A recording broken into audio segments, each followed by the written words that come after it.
Hello. Hi, Hi. Thank you for being patient while I got that sorted. no problem. How are you? I'm all right. A little crazy, a little busy. How about you? Good. Thanks for willing to do this. I've been a fan since I was like five, probably.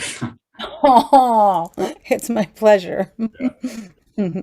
What inspired you to finally like I don't know, engage more with fans or Well, I liken it to coming out of my cave. I'm quite serious about that. Like I've been in a cave. You know, as an actor and as a singer, I worked and worked and worked for years, and then I had a family. I had two boys, and I started running around after them, and I had a husband who was on the road all the time. He was a baseball scout, and it no? just kind of changed my. Yeah, he scouted for the Red Sox after he played, which was awesome. But he was gone. Like I felt it was over 200 nights of the year, and it really changed my career as far as just what I could handle, you know, outside of the home. And um, my energy levels were different. And I still really loved the work and still loved doing it. But somehow I wound up in this little cave. And then the pandemic hit, and I was like, this is cool. I'm already in here. Mentioned to the universe around Christmas time that I felt like I needed to get out there more. And I felt like I like recording at home, but it's not the same. Mhm. And the sessions that I was going in to do, like we would wear a mask and then get in the studio, take the mask off, record, put it back on. 15 minutes between sessions where they're wiping everything down. And again, people weren't booking as many sessions because they didn't want to get anyone sick. And it just like everything kind of had a weird lack of rhythm to it. Mhm. And what it did was make me feel like, wait a minute, I want some momentum. I want to feel like we're all working and we're all doing great things. So, universe, whatever you've got for me, I'm going to do it. Someone asked me about KamehaCon, and I'm like, universe, you're nuts. I don't do that. I don't do those things. And here I am. I'm going to go to Texas. And at the end of April for the first convention I've done since before, like so long ago.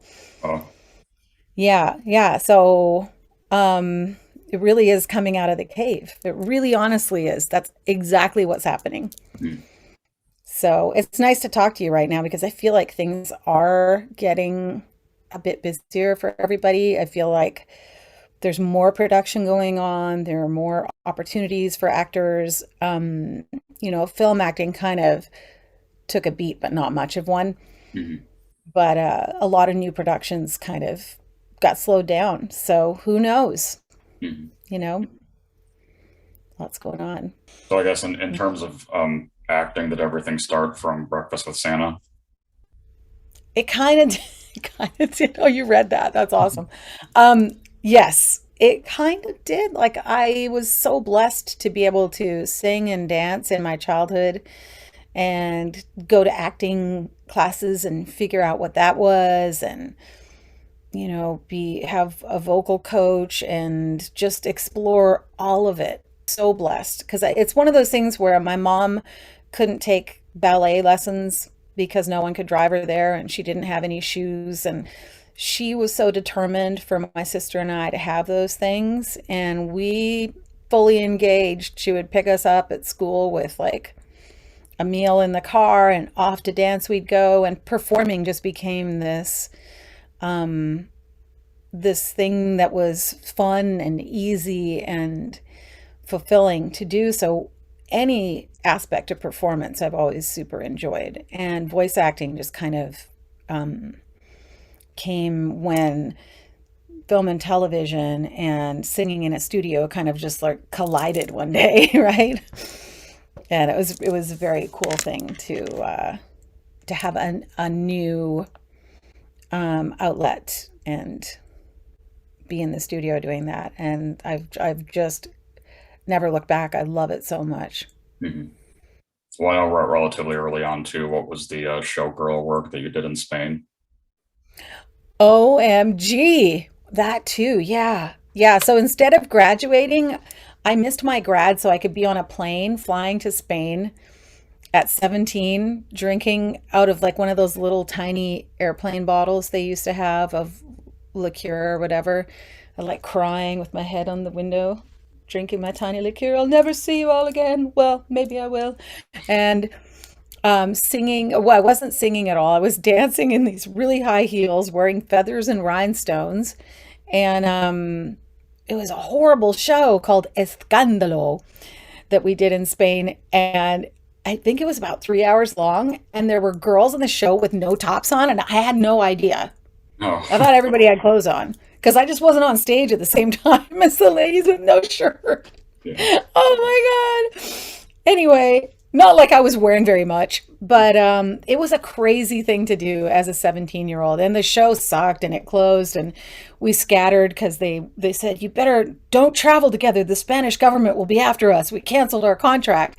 And so we're all like, oh, we get on trains and go to different little places. And it was a great adventure. Hmm. Yeah.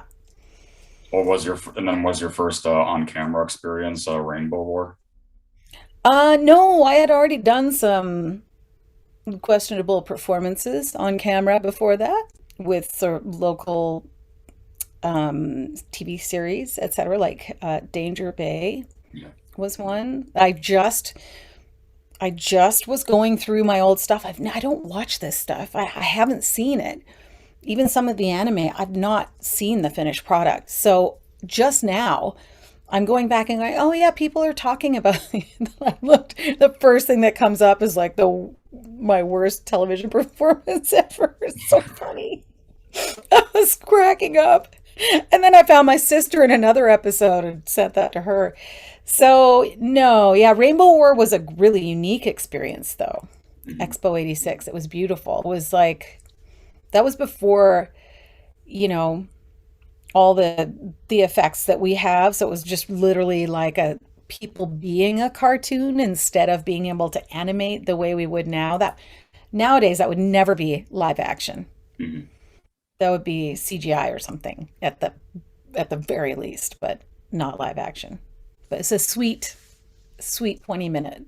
It was nominated for an Oscar actually Oh wow. for short film.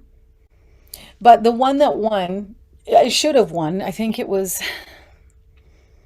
a real, pulled at your heartstrings kind of documentary, and I thought it was the right choice. However, the fact that Rainbow War was nominated for one, I thought was kind of huge, kind of a big deal. Yeah. It was really cool. Did you get is there any like memory of working with Johnny Depp in 21 Jump Street? Yes, yes, I actually do remember. This is a very funny story. So I was in my little trailer thing, and it wasn't just Johnny, it was like a couple other actors too. They came by and they knocked on my door and they asked me how would I like to date Dom DeLuise's son? So Oh. that's Peter DeLuise. And I'm like, open my door. What? Huh? No thanks, I'm good. And I closed my door. And they were just little turkeys. Hmm. They were, and then like I worked on another episode and I walked by and Johnny's like, aren't you gonna say hello? I was like, they were just little turkeys. They were they were really funny to me, those boys. Hmm. But they had a great run. They had a fun show. Um, and Johnny Depp has done just fine after that. Was that how you got into SAG then? Actually, no, I wasn't in SAG until my husband and I moved to LA with our youngest. After he retired from baseball, in my husband's contract with the Angels, they had written in that he was to have his tuition and books paid for to finish his degree when baseball was done, Oh. which is very, um, as a young baseball player, you're like, I'm never going back to school. I'm going to be famous. I'm going to have so much money. Who needs a degree? And then 13, 14 years later, being completely humbled by baseball and being taped together for most games. He was so grateful to be able to finish that degree. And we went down to LA and I joined SAG because, I had William Morris as an agent. They were fantastic. But it took a while to, get used to LA and get some work because there were maybe 300 of me in Vancouver and there were 10,000 of me in LA. Hmm. So you really have to put your time in, making a move like that. And I joined SAG when I was there. Yeah. Okay. Well, that is interesting because I thought that it would have been one of those shows or the Fly sequel. No, we have our own unions. So if it was shot in Vancouver, I could work as an ACTRA member. But I've been a member of ACTRA since since I was like 14. Oh, okay. Was that So a 40 years, 40 years. was that really involved of audition for the Fly sequel? No, no, it Okay. really wasn't. The audition, it said, now it's coming back. It was like, okay, you're giving birth, need you to struggle, it's not going well, and action. That was it. And we shot that for 2 days, that one opening scene for 2 days, Wow. and screaming and dying and giving birth to a larva. And I can tell you something super gross. I can't remember, the effects guy told me that the stuff that they use for the blood from giving birth to the larva, it's like I don't know, like the placenta, and then there's like the blood, is the same stuff that they use to make sweet and sour pork, the sauce. Oh. They could never, I never had it after that. I was already a vegetarian, but the sauce is out. Yeah, that's gross. So I know it was very funny. And we shot that and it was a sweaty bunch of screaming. I lost my voice after 2 days of it. And they had like I sat in this table and they had a belly, like a big plastic belly, and then they had a guy underneath the table. So I guess I'm sitting there or sort of laying there. I don't know how did that work? And then they had him sitting right down there underneath the rubber belly with these two stick things going like that to make the belly undulate and go nuts while she's trying to give birth. Mhm. And and then fake legs coming out of the bottom of it. Mhm. And I remember just being so weird having this guy sitting there sort of between my legs under the table going like that while I was doing my screaming and dying. It was a wild thing. And Mel Brooks was on this set. And I remember screaming and dying and I would sit up every once in a while between takes and there would be Mel Brooks like way in the distance sitting in this chair just going like that the whole time. It Well, was bizarre. yeah. Well, of course, there's still a lot of fan affinity too with her character in the Friday the 13th 8. I can't believe that JJ has that much traction. Like I kind of can't believe it. That was pretty brief. I believe Mhm. second one killed, which was really great because I was too scared to watch the whole movie. I think I might have left after I died at the premiere. I might have been like, okay, that's enough. So I don't like scary things. Isn't Oh, that funny? yeah. But yeah, that was a fun character. I remember the director said he wished that JJ could have stuck around longer because he really loved that character. Mhm. As they created a pretty funny character. She was cool. Laying on the bottom of a barge for I don't know how many hours we had me laying on the bottom of the barge being dead. So I got killed in one location on this boat on the water and then acted dead in another location entirely at the bottom of a barge. It was so cold. And they had to, like they do the head wound, they did this wax head wound. And for continuity, they, would have to replicate the exact wax head wound Mhm. with all the stuff coming out of it. And for some reason, like it would just be trickling and it was so cold and I'm being dead. And when you're being dead, it's really hard to get warm. And I just remember finishing that shoot going, I think that's the coldest I've ever been at work. And wondering how that was all going to look in the end, but it was pretty seamless. I guess it did come together. Mhm. But yeah, it really surprises me um, how much people like that. Well, first of all, the fan following for Friday the 13th and Jason is pretty impressive. Mhm. I'm impressed. Yeah, and the character, people know her. She was gone so soon. I know you said you don't like watching horror, but do you have a preference for working on dramatic opposed to comedic projects? I love comedy. My film and television work, I don't really do that anymore because the roles that I would be hired for were not comedic roles. Mhm. They were being pretty roles. So I was always being like, assaulted or murdered or giving birth to a larva or being kind of a hoe, like a little young hoe.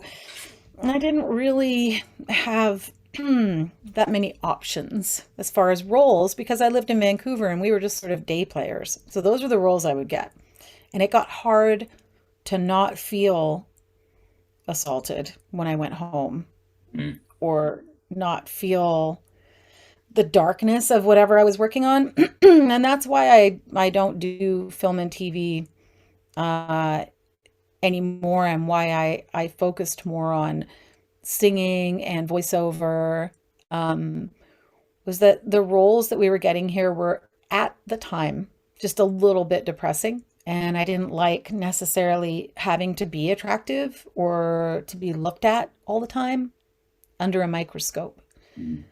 So there were some experiences that, that helped me feel like it wasn't the best route for me. And the roles were mostly, it was episodic TV and the odd film. And Cousins was a really fun film. Right. And Rainbow War was super fun as well. So I think if I were to be on camera again, that would be the direction I would want to go Mhm. if I had the choice, right? That's the problem with acting is for a long time you don't have the choice, right? What was your, Yeah. do you remember what your first character in voiceover was then? Oh, it might be Goku, young Goku. Or maybe it might have been from Darkstalkers, Oh, Morgan. Morgan. Yeah, Morgan. And then that might have sort of smoothly transitioned into doing doing that Goku role, which was a really exhausting but fun little guy to play. Mhm. And I liked Morgan too. Yeah, Well, she kicked butt. I thought in terms of anime that Ranma was before everything else. I wonder, was it? No, I feel like the Dragon Ball anime was first, but a whole bunch of it seemed to happen all around the same time. Mhm. We had so much work at Ocean. There were tons of shows going on at once, and I was really lucky to be a part of them, whether it was for a few episodes or a few seasons or the whole thing. And I really enjoyed doing that work. And the people that I got to work with were just incredible, Mhm. really good people. Well, with the Ranma too, the character that you play Tsubasa, that was really ahead of its time. Like it didn't even at the time, it didn't even stick out to me. I guess just was a part of the character. It just was like, whatever, yeah. But when I think about how outside that would be considered at the time, like, oh, that's so not norm. Mhm. But a lot of the manga we really have sliced up and removed pieces from. And manga was doing that, all of it and more. Anything that was edgy, anything that was taboo, anything that would make a North American audience uncomfortable, we generally had edited out Yeah. to the detriment of the show, of the characters, of the plot. So the fact that Subasa happened is awesome. She didn't get edited out. Yeah, yeah, I like that character. I know you got to do some. You got to be the singing voice for Nabiki, one of the main girls in Ranma too. Hmm. Did several songs. Yeah, I've got to find those. I'm curious. I want to hear them now. It's very funny. I've been sort of mining the past for things that would be interesting to remember, going to Kamehameha, and I'm just starting up social media, which is hilarious because I should, at my age, be grandma dancing on social media, which I might. I might do that. I might do that on TikTok. You might see me. Okay. Yeah. My sons are like, don't be on TikTok. Please don't be on TikTok. And I'm like, oh, I'm doing it. From at least from what I've when I've been talking to voice actors and voice actresses that do multitudes of boy voices, do you have a particular Mhm. process for boy voices? Um, that's a good question. The real problem with boy voices is differentiating them so that you don't just have a boy voice. Because the thing is, once you've done a boy voice, they tend to hire you for that boy voice. And then you get to the session, you're like, but you don't want it to sound exactly like Goku and Gohan. This is a different show. That's just, like, that's not going to serve this character Mhm. to just be a throwback to another character. So then you've got to kind of start fooling around with texture and pitch in order to create characters that are not all identical. That said, I think you can really tell if it's me doing a boy voice because they all sound sort of kind of like they kind of harken back to that Goku, Gohan kind of thing. But I think it's a very powerful thing to be able to move around in your range and look at how old the character is at the time. And even if they did hire you for that voice that you did, years ago, finding something unique about him that comes through that separates him and gives him his own little space. Mhm. But yeah, when I'm looking at a boy voice, that's the first thing I'm doing is going, how can this guy be unique and not just sound like some Goku type guy? Mhm. How'd you do Oxnard then? Oxnard was such a pleasure for someone who's always having to do gritty texture as high as you can. Oxnard was like I listened to the original Japanese actor and I was like, okay. I was like, and they said, but what do you hear? And I was like, I don't know. I kind of think I would be like that. Like he's a total nerd. And he's always hungry for his little seed. And he's the guy. I had so much fun with him because he would be like, bada, bada, bada, bada, bada. Oh! He would just constantly be wiping out. He would be wiping out. He'd be short of breath. Guys, like totally nerd hamster. And it was so fun. It was so fun to not need to stretch my range out and to be able to I called him like a cozy voice. Mhm. He's kind of a cozy voice. And someone just sent me, oh, where is it? Darn it. Oh, I think it might be upstairs. Someone sent me a little plushie, a little Oxnard in the mail, and I just love him so much. It's like this little cuddly guy. That's so cute. I like the cute stuff, but I loved having that relaxed place where I didn't have to be pushing my range. Really fun character. Mhm. He might be one of my very favorites. Yeah, I think that was the first anime that instilled your voice in my head. Really? Oh my gosh, I'm so happy because that's like my favorite.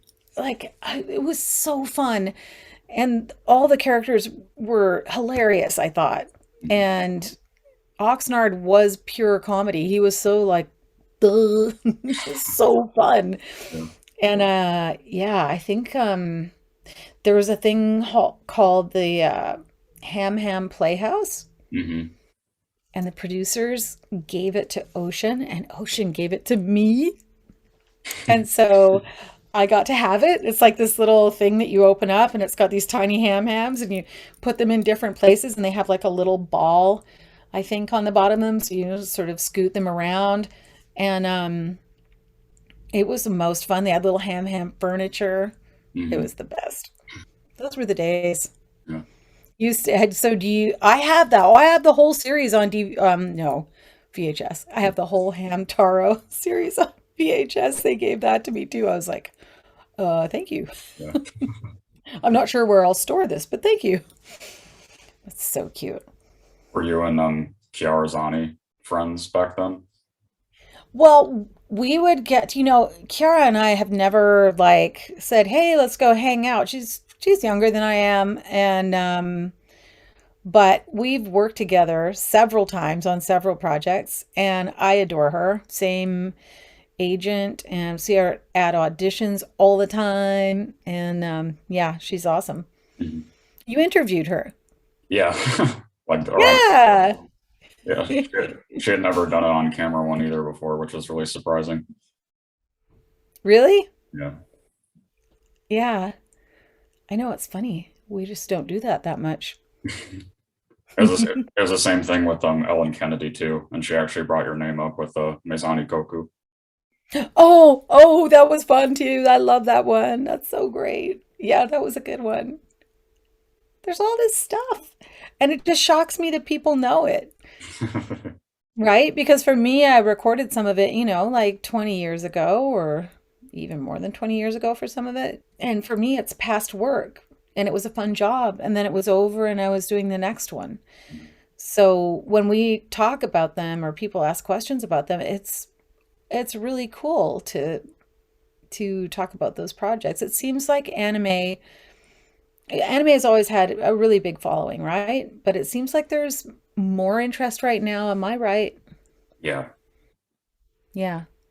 So it's people like you who have grown up with it and are looking back at some of that work that we did a long time ago and saying, that was, I grew up with that, Mhm. or I identified with that as a kid, or yeah, Was yeah, it's so cool. was your approach to Kentaro and Sota and Inuyasha, was that similar to Goku and Gohan, if you can remember? Well, it's probably why I got hired, right? I would be fighting to make that character unique, but you're directed the way you're directed. So I did what I was asked to do as far as where the voice would sit. And you also have to think about the rest of the cast and not overlapping voices with other characters. So but those characters were again, well, yeah, lots of times I wind up getting to be the comic relief with those little boy characters. Mhm. They're hilarious characters. And I think they bring great dimension to plots that are sort of soap opera-ish often. And then you've got this little creep slurping his soup, and it's just awesome. I love those characters. World Trigger was really funny too. Yes. Yes. Yotaro riding Rajan Maru. Oh my God. I love that little guy. I love him. See, those guys are just they're a real pleasure to play. Mhm. They really are. They really are. Because you can switch your inflection up just a tiny bit, and a line that looks pretty innocuous can be hysterical. Mhm. Was it this is probably obvious to ask too, but was it difficult to sustain Goku and Gohan when things got really fighty? Yeah, fighty, because they were fighty a lot. When I first started playing Young Goku and Gohan, we were doing 8 hours sometimes with a little break. Um, and sometimes we left the fighty stuff till the end.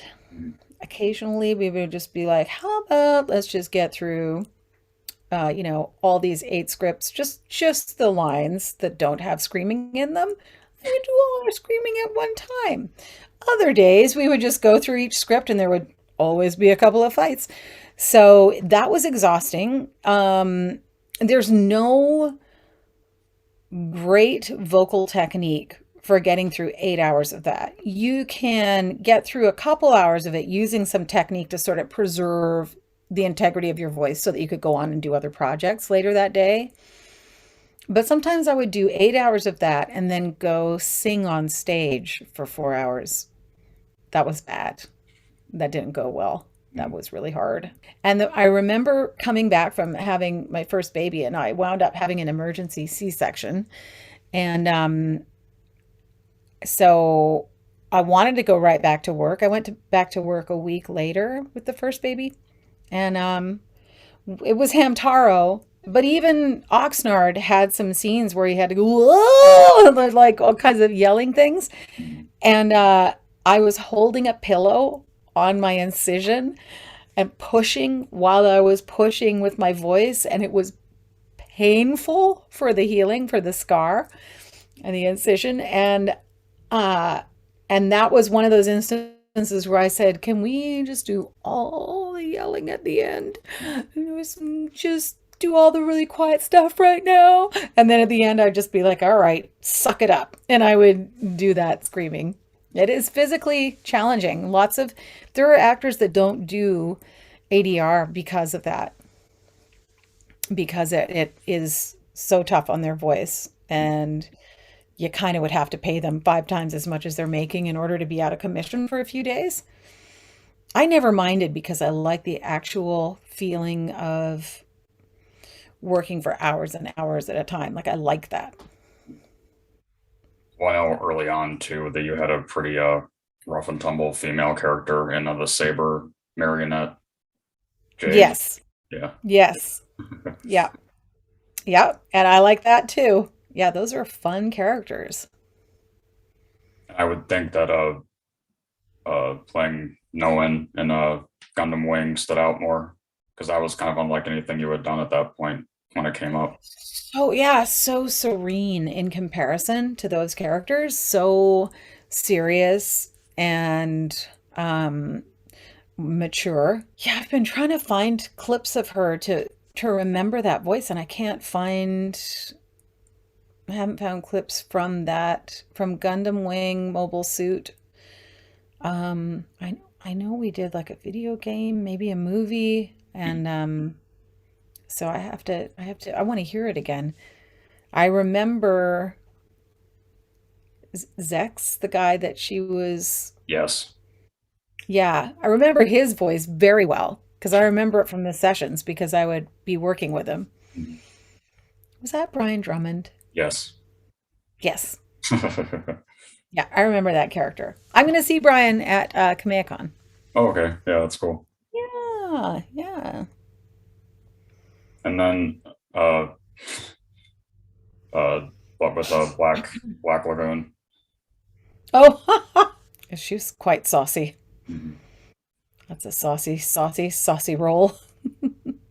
I know back then it was more PC, I guess, to do a Chinese accent with a character. Yeah, absolutely not cool. I will never be posting a clip of Yeah. that role. Yeah. Nowadays, that wouldn't happen. I hope. I hope. Nowadays, we'd have, we wouldn't be culturally appropriating a dialect in that way for a show like that, especially with that kind of content. I'm not saying it wasn't fun to do, but even at the time, I felt like it was a lot Mhm.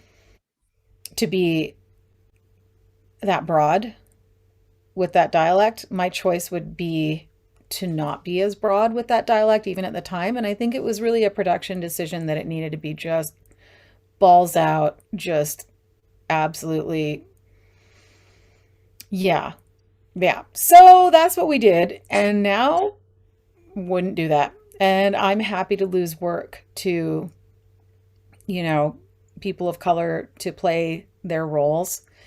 I'm happy to be representing a little more accurately. And there was a time when we would be playing so many different characters that we would wind up doing dialects for a bunch of them, right? So that there was separation and so that they could hire one actor to do a whole bunch of roles.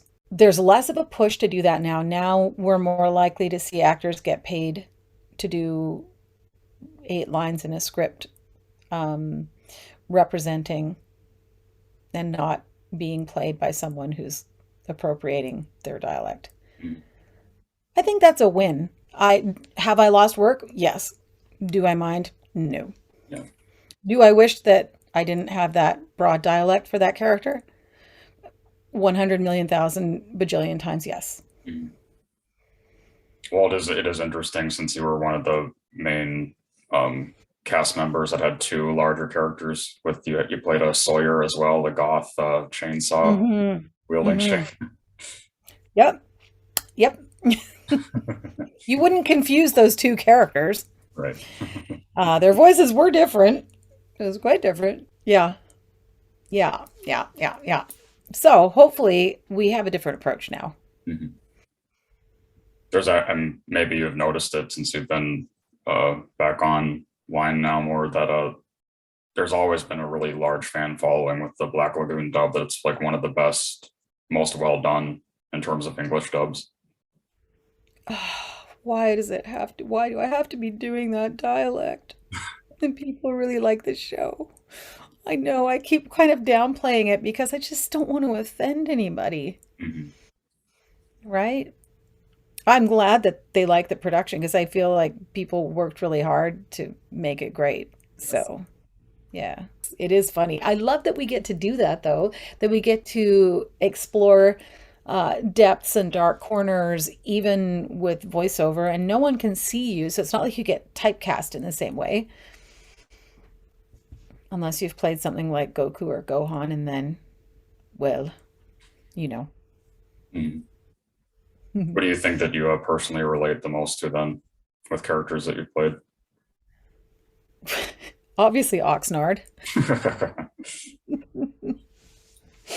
Obviously, Oxnard. Well, there's this series, Tara Duncan. Well, also Cleo the Misfit Unicorn. I kind of related to her. She was one of those sort of loving and lovely characters and got to sing a lot. So I really liked that character. But Oxnard is probably who I am the most inside. What about with your character in Nana? That's way more grounded and nuanced and Yeah, she was fun. I liked that show. I liked that show. Um, I liked her because she was kind of hip and yeah, like you said, grounded is a nice word. Yeah.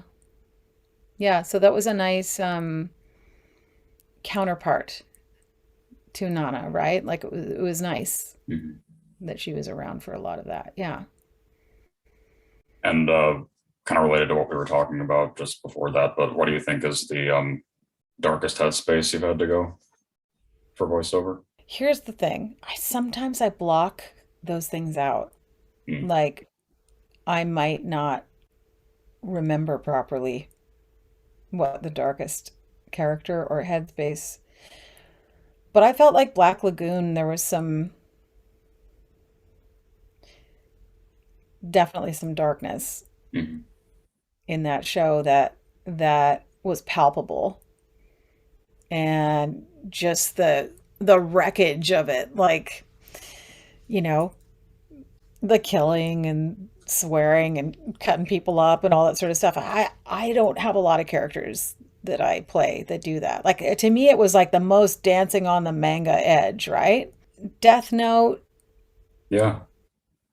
the character, I wasn't super involved, but yeah, that one too, is the headspace. I have a hard time with dystopian entertainment in general. Oh. Like I'm having a hard time watching Don't Look Up because of it's the end of the world and I can't handle the world ending stuff. Mhm. But I know it's a great little piece and I've got to watch it. Mhm. So I will. But yeah, I mean, some of us, like, that's why I don't do TV and film, is because my nervous system believes it actually happened to me. Mhm. So, so when I'm playing, a character in Black Lagoon, I don't go home feeling like, oh, that's over.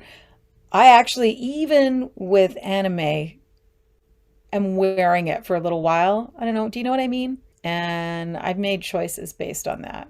And people, like my son's like, oh my God, don't be silly. It's just all fake. Look at that guy getting cut up. It's totally fake. And I'm like, no, I think they're playing to me and I think I'm their audience and I think I'm freaking out. And bye. I just have to leave the room. Yeah. But yeah, I think that Headspace part of it. Plus, I was getting emails from facestab@hotmail.com and that just worried me a little bit. Yeah. That was he was a really nice guy, but that was his email address. I was like, oh dear, too far. Oh, too far. This was another one of your main boys that I didn't bring up yet. Tetsuro and Galaxy Express. Oh, yeah. I felt so moved by that character in that show. That was one of those shows where there were times where I would feel so much emotion Mhm. and compassion, for a character and for the other characters as well. And so, yeah, it's hard to act and cry at the same time, but sometimes that happens. Mhm. And it was, yeah, I like that character. What about with Goku and Gohan's most emotional moments? Is there something that you remember from that stood out? I think probably must have been Gohan. It must have been one of those scenes where Goku is down and we don't know if he's going to make it. And he's so worried about his dad or Piccolo. Yeah, or worried about, like that. I'm that guy. I will start to actually cry when I'm being a character. It's so stupid, but it happens to me. It happens to me when I sing a song that's emotional and the writer has just done this beautiful job of like expressing something so deep and I'm singing it and the next thing you know I'm like, come on. And Yeah. even narrating, I do some audio description for the low sighted audiences. And so, like, I'm the person who's saying, he picks up the ball, he throws it, it hits her in the nose. That while between the dialogue and while the action's happening. I do some of that work and I really treasure it because it's obviously serving a community that is getting to enjoy that entertainment and they wouldn't otherwise. So I love the work. I love the art of the writers coming up with exactly what people need to know if they can't see the screen.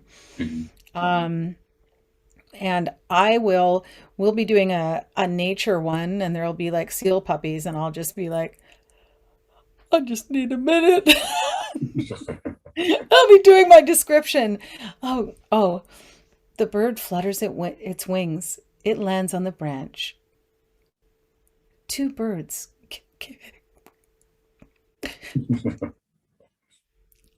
Sorry. There's nothing I can do about it. Yeah. Well, on the topic of music, I actually somebody has them on YouTube. I listened to there's a songs that you did for some kind of children's show. One of them was called "Look Around You." Oh, cackleberries. I remember recording those. I remember where I was singing those songs. Yeah, they're sweet, huh? Yeah. Hmm. How did you get a song on the Varsity Blues soundtrack? Well, now, I was in LA, working with a songwriter or a few songwriters down there, and we were coming up with all kinds of stuff, and this just got one of our demos got pitched, I guess, to the music supervisor for the film, and they loved the song, which was really cool. And then I was like, "Hey, our song's in a film." And everybody's like, "Well, did you go see Varsity Blues?" And I was like, no, no, it's not my kind of film. I don't. Mhm. And they're like, "Do you know when it was playing?" And I was like, "Oh, I think it's like on a car radio." And they're like, "Yeah, yeah," while a girl's taking her top off. I'm like, "Oh my God. Of course. Of course that's what's happening. They're making out, she's taking her top. This is perfect. Lovely." So I thought that was hilarious. But I love the song, and I wrote it with a couple of really talented guys. I know you got to do some background vocals for Sherry Ulrich. Yeah, yeah. And Jan Arden, that's the most recently released one. Jan Arden is a Canadian treasure. She's got her own television show. She's quite funny in it. She writes books. Her albums. She's on Universal, I think it is. That's her record company, and she just keeps cranking out great records. And she comes to the Warehouse Studio in Vancouver, and Bob Rock, who I don't know if you would have ever heard of him because yeah, you know him. Yeah. He produced Metallica. He produces Michael Bublé. So Bob Rock will fly over, and Jan will fly in from Calgary, and my sister and I and another singer will get to sing on her records. And she's so good, so good. Yeah, I love singing with her and How, Sherry too. yeah. Yeah. How'd you become involved with doing harmony vocals for like China Phillips and Paul Rogers and Just happens. I actually just came across when I was looking for clips for Kamehameha. What is it? Who is it? It's Trunks and is it Trunks and Gohan sitting together? And it's just like this static image of them sitting together. And then this duet that I sang with an artist from Taiwan in the 90s is playing. I'm like, what the? And I see that it's like someone has just, put the picture for the visuals, and they're pretending that Trunks is this artist and that I am Gohan. And it's this huge duet ballad. It's very funny what you can find on YouTube. yeah. Very funny. Yeah, it's cool when I got older and I started to discover music more. When I found out the connection with Chilliwack and all Yeah, the that's my dad. yeah, Yeah. that is why Yeah. I would have never expected that. He's my favorite ever. Yeah. Yeah. And I get to sing with him sometimes, and it's amazing. Mhm. He's so talented. He's like 77 or 78, and he still rocks out at his gigs. His guitar solos are still amazing. His voice, amazing. Like, he's the real thing. Mhm. I'm just so, I've lived a lot of my life a tiny bit in his light. Mhm. He's that good that I've just sort of been there along with him for part of it, and known that I'll never be that caliber of musician ever. Picked up a guitar, tried to learn it. He tried to help me tune it. I realized him tuning the guitar sounded amazing, better than me ever playing the guitar would. And I just kind of backed away. I'll do the singing part. Are you friends with or like Darby Mills or anybody in the Headpins? Yeah, so Brian McLeod was like kind of like an uncle to me at a certain time in my life. He has a very special place in my heart. And my grade 7 graduation, I wore this little like velour dress, and I had pantyhose, and I had like these little sort of plasticky, not great, little kitten heels. And I was late to get to school and have like I think we got, what was it? Kentucky Fried Chicken little box for our graduation lunch at school. And I was so nervous, and I had lip gloss on, and I put on makeup, and I walked through the kitchen, and he whistled, and he was like, hot stuff or something. And you could say that's gross and lecherous, but it wasn't. It was the first time anyone had looked at my little 12-year-old self as anything other than a rugrat. Mhm. So I felt super special. Like I felt like I must be a little lady, because he was so magnanimous and larger than life, and just obviously wicked talented. That guitar sound, his vocals, amazing. And Darby, I got to work with her a few years ago at a big corporate gig, and she sounds amazing. Mm. She's just right on the money. So good. Yeah. Yeah. So when you did get to LA, what was the first VO job that you had there? Was it a commercial for Fred Meyer? A commercial for Fred Meyer? It might have been that. And then, but there was, that wasn't the first big job. That was the first scale job. I got to do a little bit of anime when I was there. Sherry from Zatch Bell.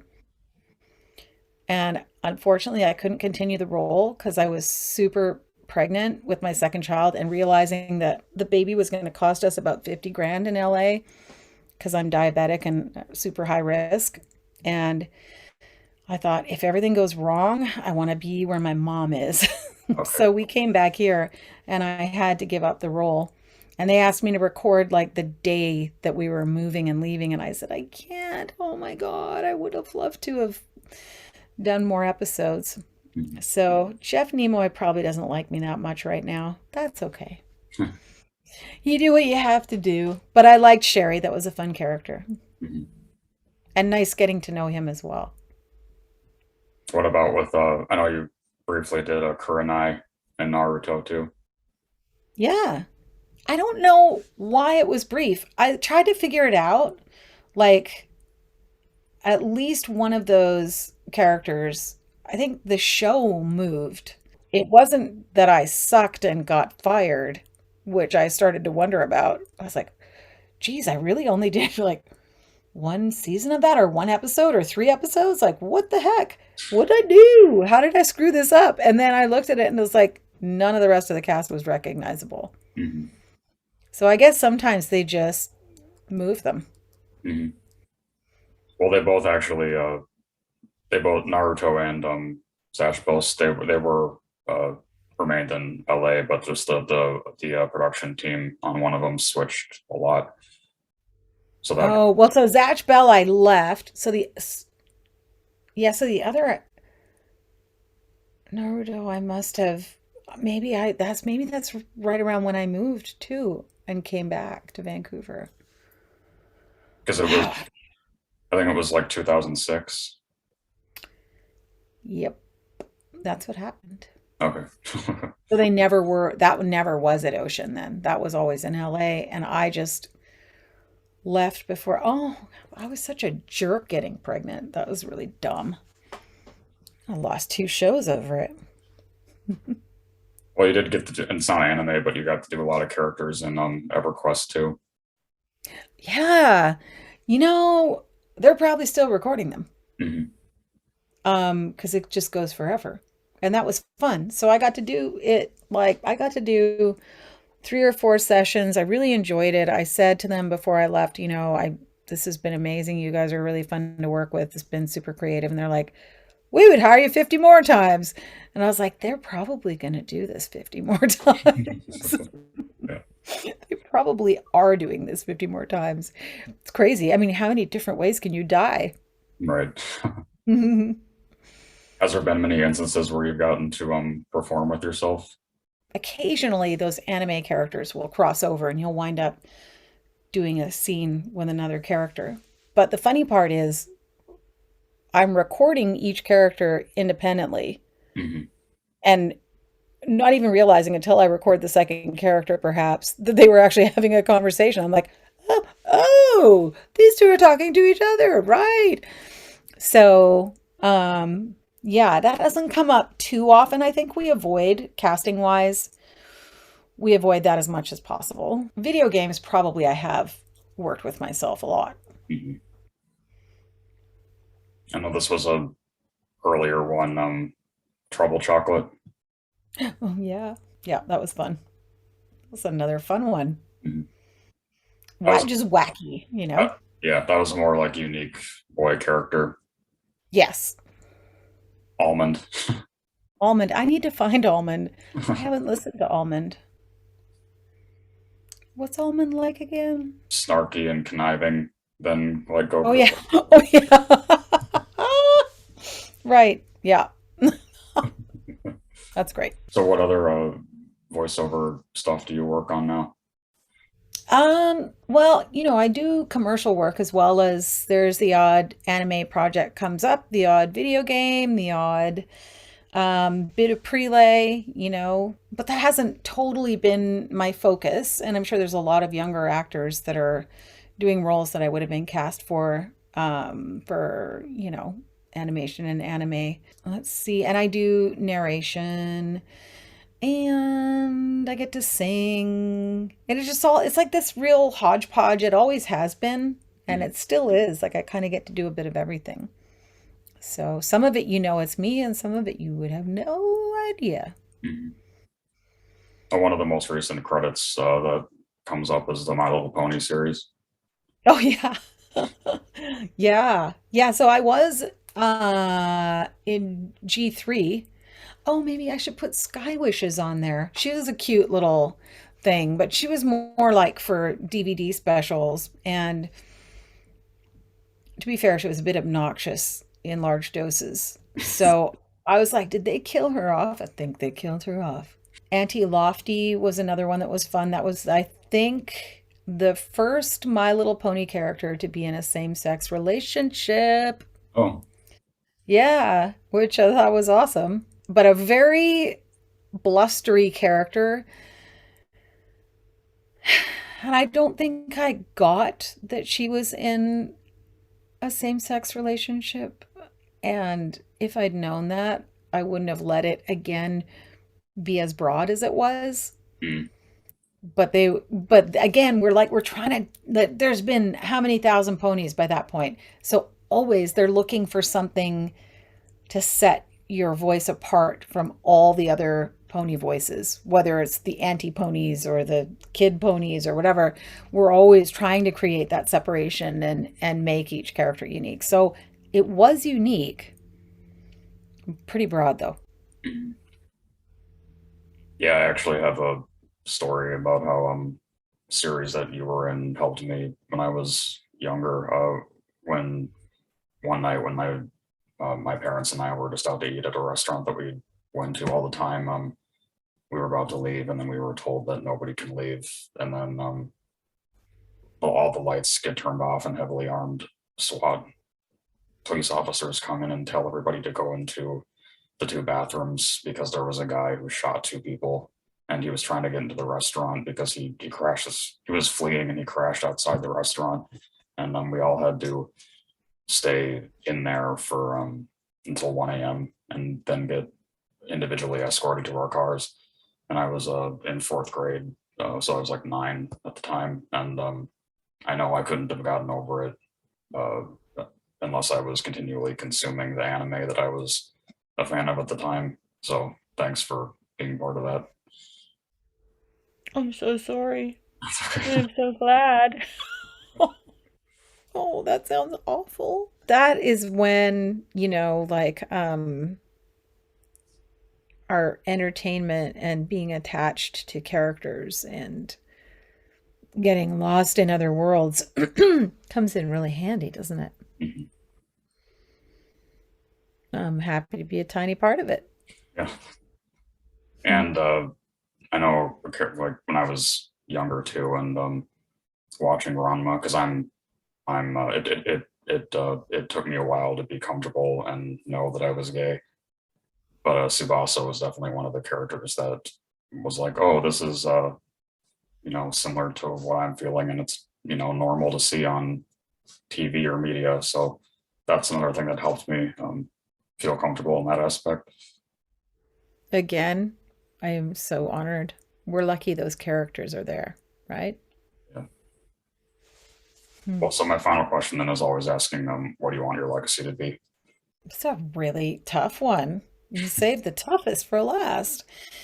Legacy. I don't know.